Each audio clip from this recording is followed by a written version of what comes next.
Okay, great. So, um, I would be interested to see if you have any thoughts or opinions or questions or concerns about our training yesterday when we were going into, we've gone over a lot of stuff at this point, when we were going into content creation, anything that has kind of bubbled to the surface since we talked yesterday?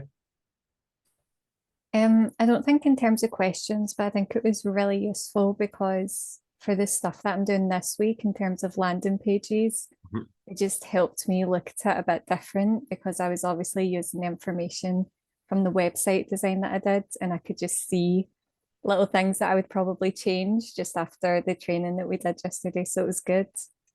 That's great. Okay, yeah. So in your project through the internship training material, you're kind of seeing that kind of crossover into what you were already working on.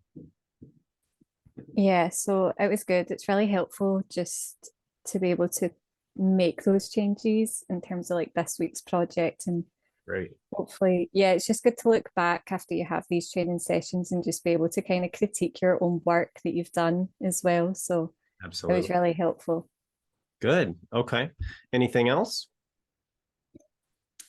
No, I think so. We ended on doing the chat GPT stuff, Mhm. which seems interesting, but I feel like you probably get more used to it with practice, Oh, actually doing it and things like that. for sure. Yeah, and I'm showing you the entire process that like a professional would use.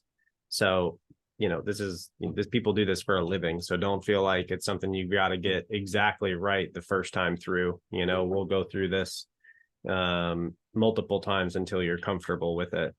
And, then we'll start releasing the reins and giving you some freedom to play with it and do what you want to do. Yeah, and just also thought the last meeting was really good in terms of just my mindset towards design as well, just to make it more, Yes. make sure it's more function friendly than looking good. So that was really good. So that's something that I'm trying to implement as well in this week's project. It's great. And the way we know this is one of the reasons why I talk about these mental models so much when we're talking about the strategy, right? And this is in life and in working with ministry clients, whether or not it's functional. In order to have function, we have to be able to measure what it is we're trying to do. And if we're measuring something, then we need to have a vision. We have to have a direction, right? Because how do we choose what to measure? Is it an ebook? Is it a tour? Is it it depends. It's relative to the organization. And, if they need more clients and it's a Christian school, then tours, according to the data, get the best results. So these mental models help you structure an organization in a way that actually functions. You have to have a vision and direction in order to accomplish these what we call KPIs or key performance indicators, right? You have to have a direction. You have to know you need more students in order to test conversions, in a particular direction, and only then can you find the most effective conversions. So we look at these different mental models, and it's um, the most effective way to think about the marketing process or the growth process, really, that I have been able to find thus far. So yeah, hopefully all of that kind of comes together and is starting to make a little bit of sense as to how we use it in the marketing on the websites type of thing.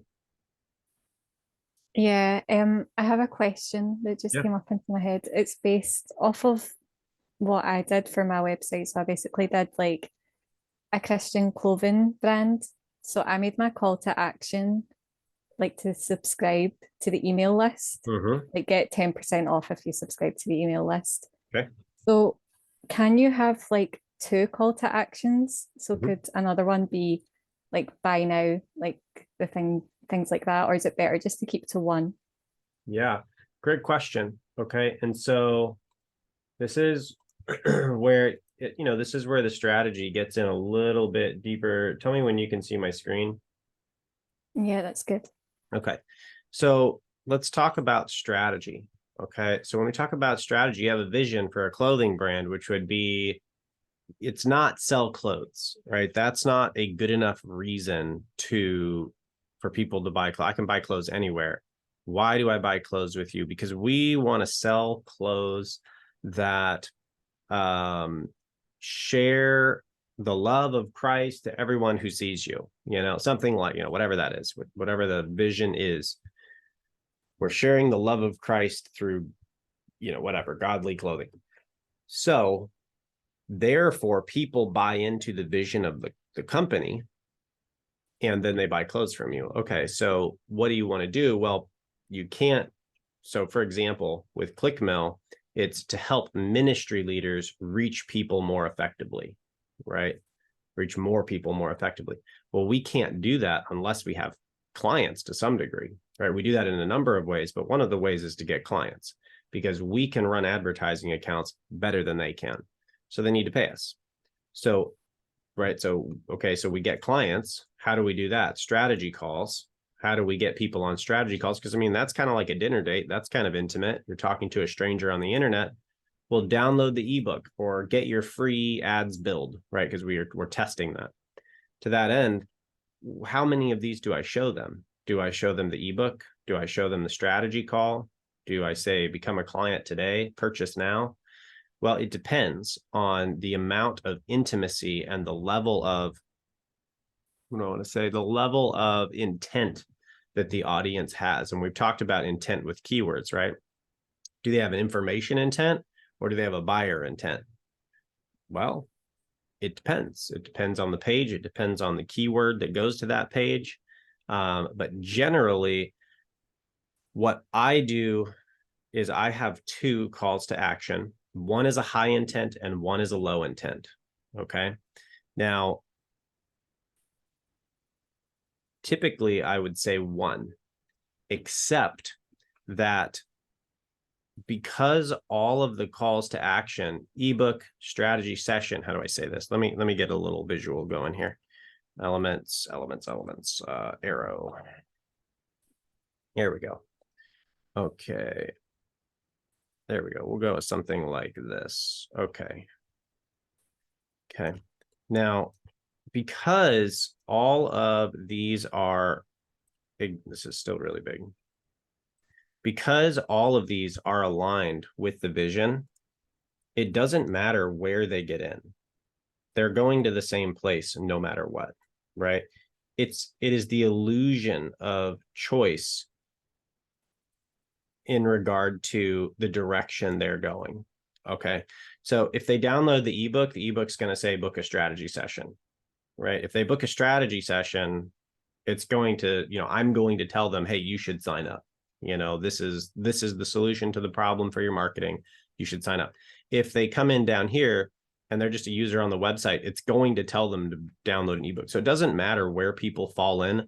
All of these steps are going to push them up this strategy. This is also called a buyer journey, right? Buyer journey is a strategy. So no matter what step they fall in, they're going to be pushed toward the vision because we have a clear, cohesive vision and we have created the steps that lead to it. With that said, when this is the case, I'm okay with two calls to action. In the Bible, we only see Jesus have one. So I don't know that that's technically biblical, but it's clear. And people think they've got an option, but they're right in the same line here. This would be, how do I say this? It gives them an option for a low commitment free ebook. But if they're really serious and they just want to get their Google grant, well, just book a strategy call. And they can choose. And if they download the ebook, it doesn't really matter because it's going to push them right back into a strategy call.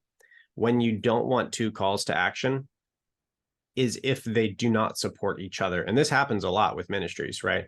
What that looks like is something more like this, where, we don't have this. And it's like, well, I don't know. They don't even know what let's say they've got this down here and this over here and this thing's down here, there.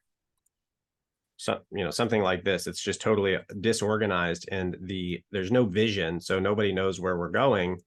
And they'll just say something like, join the email list so you can keep updated with our most recent news. And then over here, it's like, shop today. Why? There's no actual purpose for those. They're just doing things, right? And that's what we saw on the website from yesterday. Go to men's group, go to women's group, go to some kind of school for growth, go jump up and down and spin around. Like, there's 100 things, but they don't actually lead anywhere. There's no strategy.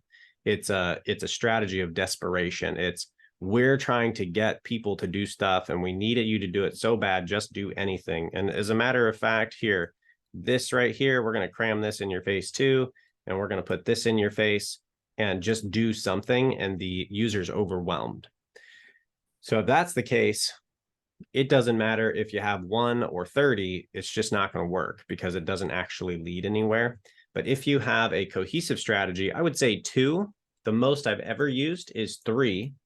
And that is on Christian school websites. And the question is just, how much of the process do you want the users to be aware of? So for example, like, God talks to Moses, and says, here's the vision, here's step 1. Well, I think, and this is my opinion, I think if God had told him step 2, he'd have been like, forget you, you're crazy. Like, you want me to go to talk to Pharaoh and probably die. Well, maybe I'd be willing to do that because, we have this great vision, the land flowing with milk and honey. But wait a minute, what you're telling me is actually you want me to go talk to Pharaoh and probably die, then probably die at the Red Sea too? No way. I'm not doing it. That's too much, right? So, and this is often the case with anything worth doing. To get to any mountaintop, right? To get to the top of any what am I thinking of? Mount Everest in life. There's suffering that has to be there's a price to pay. You got to go up. It's hard to do. Well, if people realized how much hard to do there was, it would be overwhelming. If Christ, through the Holy Spirit, told us all of the ways we needed to be made like Christ through the course of our whole life, we would just melt because of the difficulty. And so, with that, not even with that, in the same vein, if our church leaders wanted to grow, and they knew the things they needed to do to grow, they would panic and run away. And I know that because when I tell them to look at their results, just measure results, they're super uncomfortable. They can barely handle it. Because that in and of itself, just looking at how far back they are from where they want to be, that is overwhelming. But firstly, we got to look at results. Then we've got to look at your website and we've got to get your strategy under control. Then we've got to look at profitability. I mean, they don't even like money. So these things are super overwhelming. They think they're going to die on every step. Well, how about this? How about we just book the first 2 strategy calls and we'll go from there. We're going to address some hard things. It's going to be challenging, but let's do 2 hours of strategy calls. Let's do 2 hours of consulting and we'll get you guys moving from there. Okay. We get to the end of the 2 strategy calls. Maybe that's step 1. And then let's book the next 2. Look, we've made progress. This makes sense, right? And I teach them exactly what I'm teaching you. And they go, oh, this makes sense. Great. So it's going to be hard from here and you're accepting that. Let's go ahead and take the next hard step. And then it's making sense to them, right? So to that end, the question is, how much of the strategy can you reveal to your audience and have them not panic and run away? That would be the answer to the question on how many do you give them. So on a Christian school, the most I've ever done is, for example, I'll just pull it up and show you. Okay. And this actually seems to work very well. This is 3 steps of the strategy. Step 1 is come to the website. Step 2 is download a brochure. Step 3 is call the day. Step 4 is schedule a tour. This is the relationship process. 1, 2, 3. Download a brochure, call now, schedule a tour. I typically would not do this much. I actually don't even want the apply on the page, but they absolutely couldn't handle taking that off. But to that end, if that's the three of them, that's more than I would typically want to put on, but it works.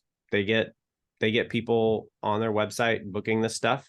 And it allows them to choose what they do, right? How much they want to commit. Now, what I think I would like to do personally to break this up even more, if we're going to have three, and I don't think this is overwhelming, because parents are motivated, they have to get their kids in school. It's not an option. And if they want a private school, then they have to go through the steps. And why not just make it clear for them? So that's the only reason I know they're willing to go through it, and they're willing to pay $10,000 on the back end. So I at least, it seems like this is the type of audience who is willing and understanding, oh, here are the steps I have to go through. I'm okay with that. Let's just get this through with, because I have to do it. So I think it's okay here, but in most places, I would say it's probably not okay to give them all of them. 2 is fine, typically. But what I'd like to do even more is take this download a brochure, get rid of that button, and just say, discover Oahu's Christian private school, call by something like that. Discover Oahu's best Christian private school, call today, schedule a tour.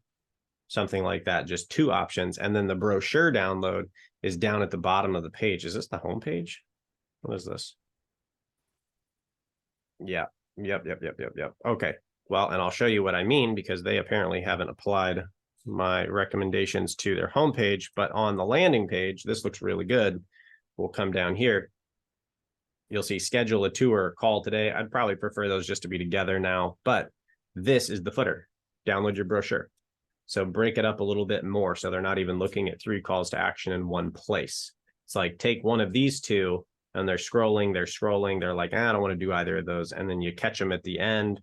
Maybe the third one here is an exit intent. So like when they hover over the X, a pop-up pops up and says, download your brochure. So we at least get basic contact information to follow up with them.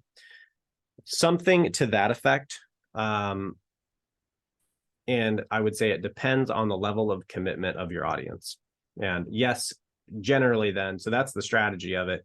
On an e-com website, when you say, download your put your email in for your free coupon, your first time buyer coupon, that is an excellent lead magnet, because they want a discount. And then, of course, that coupon, on dint of being a coupon, will actually push them to the checkout page. Those coupons should be redeemable only on the checkout page, because then that is good. That is incentivizing them to convert past all of the cart pages, however many of those there are, to the checkout page, look at the price, put in the coupon, see the 20% discount, and go, oh, that's a great discount. That will increase the number of your purchase rate, simply because you got them that far through the cart. They're looking at it, they're looking at the discount, and they're like, well, that's a great discount. I may as well just put my card in. So yes, I would almost always recommend you get your free coupon, your 20% off coupon, enter your first name and email, keep it short. So you get the highest, right? Less fields, higher conversion rate.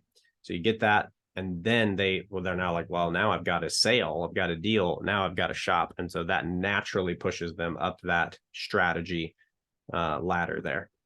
Does that help to answer your question? Hopefully in a deeper way than just yes, no? Yeah, no, that was great. Okay. Awesome.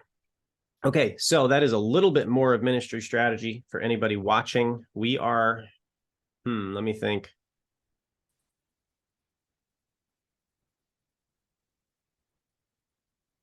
How long have we been in here?